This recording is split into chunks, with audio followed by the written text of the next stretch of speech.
ತಮ್ಗೆ ಗೊತ್ತಿದ್ದ ಹಾಗೆ ವಾರಕ್ಕೆ 2 ಸಲ ಝೋನ್ಗಳಿಗೆ ಹೋಗಿ ಅಲ್ಲಿ ಜನರ ಸಮಸ್ಯೆಯನ್ನು ಆಲಿಸಿ ಇದರ ಮೇಲೆ ಸೂಕ್ತ ನಿರ್ದೇಶನಗಳನ್ನು ನೀಡ್ತಾ ಇರ್ತೇವೆ. ಈಗ ಯಲಹಂಕ ಝೋನ್ದಲ್ಲಿ ಇದು ನಮ್ಮದು 2ನೇ ಸರ್ತಿ ಅಲ್ಲಿ ಬಂದಿದ್ದೇವೆ. ಸುಮಾರು 37 ಕಂಪ್ಲೇಂಟ್ಗಳು ಇವತ್ತು ಬಂದಿವೆ. ಇಲ್ಲಿ ಹೋದ ಸಲ ಬಂದಾಗ ಎಲೆಕ್ಟ್ರಿಕ್ ಸಮಸ್ಯೆ ಜಾಸ್ತಿ ಹೇಳ್ತಾಯಿದ್ರು, ಸ್ಟ್ರೀಟ್ ಲೈಟಿಂಗ್ ಸಮಸ್ಯೆ ಜಾಸ್ತಿ ಹೇಳ್ತಾಯಿದ್ರು. ಈ ಸಲ ಅಷ್ಟು ಏನು ಲೈಟಿಂಗ್ ಸಮಸ್ಯೆಗಳಿಲ್ಲ. ಈ ಸ್ಟ್ರೀಟ್ ವೆಂಡರ್ ಸಮಸ್ಯೆ ಜಾಸ್ತಿ ಹೇಳ್ತಾ ಇದ್ದಾರೆ. ಅದು ಫುಟ್ಪಾತ್ ಆಗಲಿ ರೋಡ್ ಆಗಲಿ ಅದರಲ್ಲಿ ಜಾಸ್ತಿ ಅವರೇ ಇರುವುದರಿಂದ ಓಡಾಡೋಕ್ಕೆ ಕಷ್ಟ ಆಗ್ತಾ ಇರೋದು ಆ ವಿಚಾರಗಳು. ಮತ್ತು ಕೆಲವು ಲೇಔಟ್ಸ್ಗಳಲ್ಲಿ ಹಳೆಯದು ಲೇಔಟ್ ಇದೆ, ಆ ಪಿ ಡಿ ಹ್ಯಾಂಡ್ ಓವರ್ ಮಾಡುವಾಗ ಅಥವಾ ಬೇರೆ ಬೇರೆ ವಿಚಾರದಲ್ಲಿ ಆ ಪಾರ್ಕ್ ಮತ್ತು ಕಾಮನ್ ಏರಿಯಾ ಏನು ಅತಿಕ್ರಮಣ ಆಗಿದೆ, ಅದಕ್ಕೆ ತೆರವುಗೊಳಿಸ್ಲಿಕ್ಕೆ ಹೇಳಿದ್ದಾರೆ.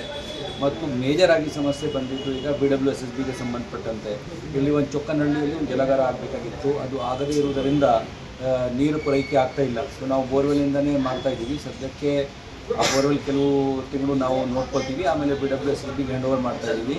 BWSSBಗೆ ನಾವು ತಿಳಿಸ್ತೇವೆ ಇಲ್ಲಿ ಆಗ್ತಕ್ಕಂಥ ಸಮಸ್ಯೆ. ಸೆಕೆಂಡ್ ಸಮಸ್ಯೆ ಏನಾಗಿದೆ, UGD ಮಾದರಿ ಮಾಡಿದರೂ ಸಹ ಮನೆ ಮುಂದೆ UGD ಆಗಿದೆ, ಮತ್ತು ಮುಂದೆ ಸಬ್ ಮೇನ್ಸ್ ಮತ್ತು STP ಆಗದೇ ಇರೋದ್ರಿಂದ ಎಲ್ಲ ನಮ್ಮ ಕಾಲುವೆಗೆ ಹರಿದು ಬರ್ತಿರೋದ್ರಿಂದ ಆ ಸಮಸ್ಯೆ ಜಾಸ್ತಿ ಉಂಟಾಗಿದೆ.